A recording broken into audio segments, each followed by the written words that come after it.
¿Qué tal? ¿Cómo están? Soy el Padre Alejandro Ortega. Bienvenidos a este nuevo episodio de Al Punto. Y hoy quiero reflexionar con ustedes sobre la celebración que estamos teniendo el día de hoy en la Iglesia Católica. Es el Domingo de la Misericordia. Es el segundo domingo de Pascua, establecido así por San Juan Pablo II cuando canonizó a Santa Faustina Kowalska, esta religiosa polaca que recibió varias revelaciones divinas de Jesús y entre otras esta iniciativa de que se celebrara en la iglesia un domingo dedicado a la misericordia divina. Y bueno, pues este es ese domingo y es un domingo en el que la iglesia vuelve a presentar a los hombres o quiere presentar a los hombres, por decirlo así, la tarjeta de identidad de Dios. ¿Quién es Dios? Dios es misericordioso. Este es el atributo más estupendo de Dios, la cualidad, diríamos nosotros como humanos, más sobresaliente de Dios, que es misericordioso. Desde el Antiguo Testamento se viene repitiendo este binomio constantemente. Dios es compasivo y misericordioso, compasivo y misericordioso. O con palabras muy parecidas, lento a la cólera y rico en clemencia. Ya dependiendo de las traducciones, pero son palabras, son afirmaciones que se vienen repitiendo en el Antiguo Testamento. De hecho, San Juan Pablo II, en una carta muy hermosa que tiene sobre la misericordia divina, se llama Dives in Misericordia, fue su segunda encíclica.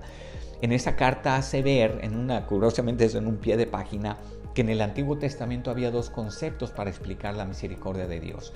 Un concepto era Gesed, y esa es la misericordia de Dios, por decirlo así, por respeto a sí mismo. Es decir, cuando Dios, porque ha dado su palabra al pueblo escogido de que iba a ser amoroso, misericordioso y que los iba a llevar hasta la tierra prometida, Dios se contiene de aplicar un castigo o de incluso de aniquilar al pueblo escogido. Recuerden ustedes que cuando en una de las muchas rebeliones del pueblo, Dios habla con Moisés y le dice: mira, contigo voy a hacer un nuevo pueblo, déjame aniquilar a todo este pueblo y vamos a hacer algo nuevo contigo.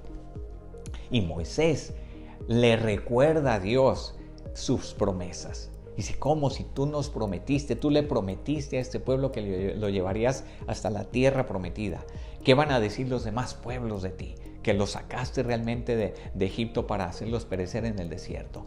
En fin, Dios se arrepiente, tiene misericordia del pueblo por respeto a su propia palabra.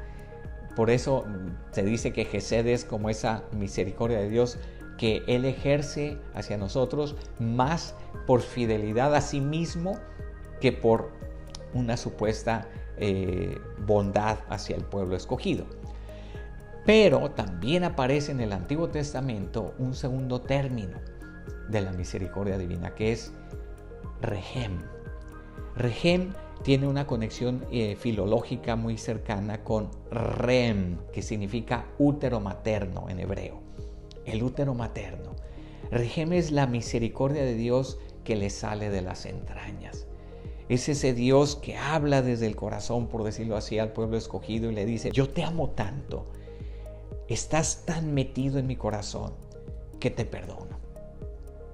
Es un amor más cercano al amor materno. Es la dimensión materna de Dios, si ustedes quieren. Ese amor visceral de Dios hacia el hombre que después en el Antiguo Testamento los evangelistas también utilizarán.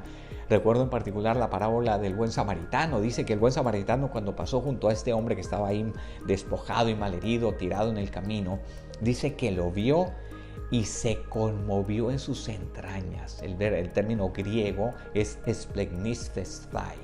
Es decir, las esplegna, que son las vísceras, esas se le conmueven, se le mueven adentro. Es ese amor que es mucho más que una cuestión intelectual, de razón. Es, como digo, un amor visceral. Y por tanto va mucho más allá de cualquier regla, norma, principio o algo que se tuviera que observar jurídicamente o cognitivamente. Es el amor que te nace del corazón. Por su parte, el Papa Francisco no ha dejado de insistir en este atributo estupendo de Dios que es la misericordia. Desde que inició su pontificado empezó hablando de la misericordia. De hecho, la segunda homilía que dio el Papa Francisco, el 17 de marzo del año 2013, fue en la iglesia de Santa Ana, una parroquia pequeñísima que está junto a la puerta de Santa Ana y entrando al Vaticano. O sea, esta iglesia pequeña que funge como parroquia para toda la gente que vive cerquita ahí de la puerta de Santa Ana, de Borgo Pío y esa zona. Bueno, pues ahí el Papa dio una homilía y le tocó el evangelio de la mujer adúltera que había sido defendida por Cristo, aquella que querían lapidar, que querían matar los fariseos según la ley de Moisés. En fin, un tema que acabamos de ver en otro episodio de Al Punto, no voy a entrar ahora en los detalles. Pero desde ese momento el Papa empezó a hablar de la misericordia de Dios como el gran tiempo que estamos viviendo en la iglesia. La iglesia está viviendo un kairos, dice el Papa, de la misericordia. Un kairos es un tiempo especial de misericordia. Y eso es lo que su pontificado ha venido marcando. De hecho, el Papa Francisco también en una carta, bueno, saben ustedes que después convocó todo un jubileo de la misericordia en la cuaresma de ese año, desde el año del año 2015. Era, si no recuerdo mal, el 13 de marzo del 2015, en una liturgia penitencial que tuvo en cuaresma, el Papa anunció que se celebraría en la iglesia un año dedicado a la misericordia, el famoso jubileo extraordinario de la misericordia. ¡Qué gran celebración! Pero en esa carta que él escribe para iniciar el año jubilar de la misericordia, alude a una frase que el Papa Juan XXIII, ahora santo también, San Juan XXIII, utilizó al inicio del Concilio Vaticano II. Esto es para darnos cuenta de que esto no es idea solo del Papa Francisco, ni siquiera de San Juan Pablo II, que fue el que estableció este Domingo de la Misericordia y que escribió toda una encíclica sobre la misericordia divina. Esto viene de más atrás. Como digo, San Juan XXIII, al inaugurar el Concilio Vaticano II, hace esta afirmación: la Iglesia de hoy ya no utiliza como medicina la condena. Ahora utiliza la medicina de la misericordia. Palabras proféticas que estaba declarando ahí el Papa San Juan XXIII para marcar el camino de la iglesia del futuro. El siglo XX, y ahora que estamos en el siglo XXI, que ha tenido tantos momentos tan difíciles, tan complicados, de tanta violencia, de tanto sufrimiento, de tanta guerra, pues es un mundo necesitado de misericordia, muy necesitado de misericordia.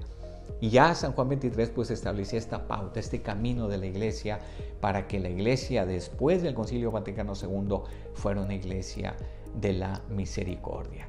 Y es precisamente lo que el Papa Francisco y Juan Pablo II, y antes que él Juan Pablo I, y el mismo Papa Pablo VI, también ya santo, San Pablo VI, en diferentes momentos han venido subrayando. Volviendo de nuevo al Papa Francisco, quisiera simplemente compartirles una anécdota muy hermosa que él le refiere a un entrevistador que, por cierto, está presente en esa misa donde el Papa habló de la misericordia, esa segunda misa, esa segunda homilía que dio como Papa.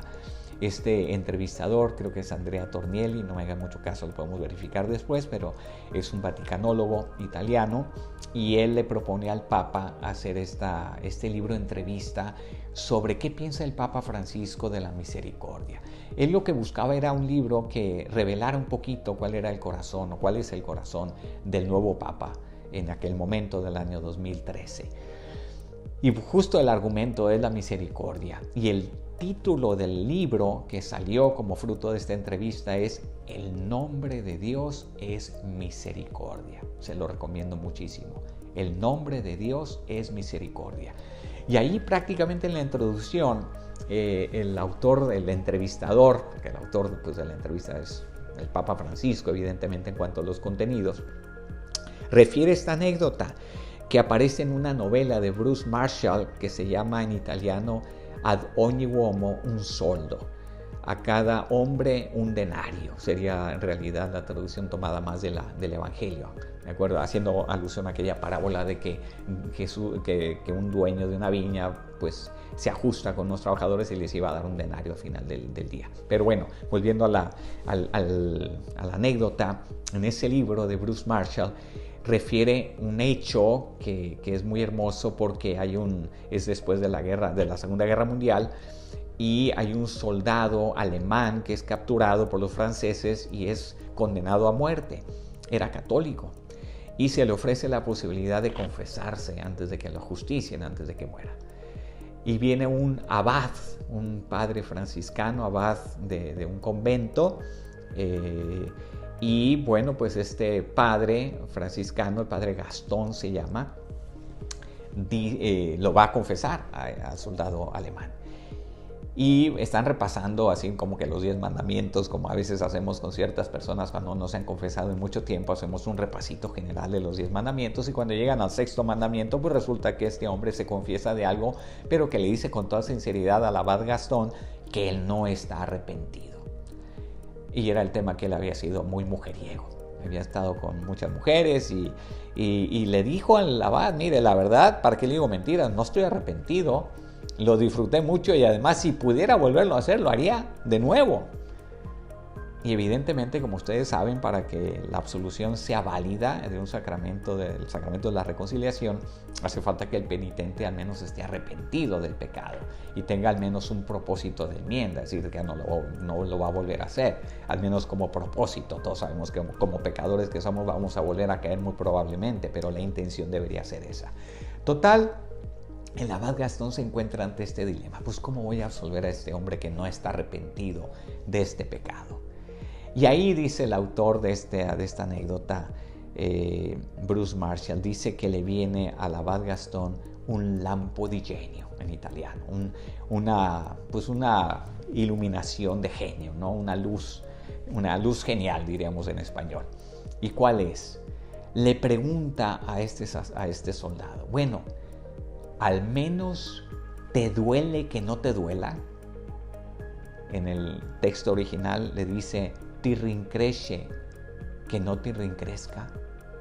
¿Te pesa que no te pese? ¿Te duele que no te duela el hecho de haber cometido este pecado? Y ahí sí, el soldado dice: pues sí, eso sí, me gustaría estar arrepentido de esto. No estoy arrepentido, pero sí me gustaría, y me duele o me pesa no estarlo. Fue suficiente para que el abad Gastón le tomara eso como arrepentimiento y lo absolviera.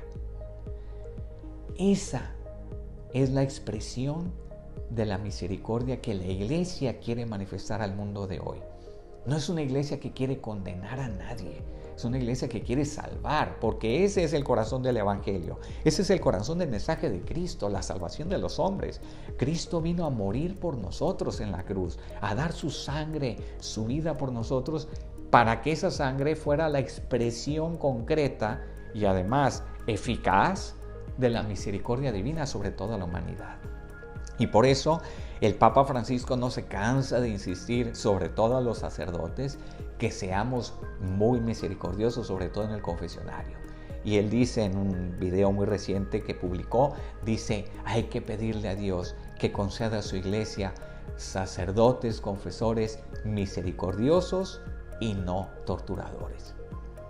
Pidámosle a Dios que en la iglesia de hoy refleje ese rostro de la misericordia a todos los hombres.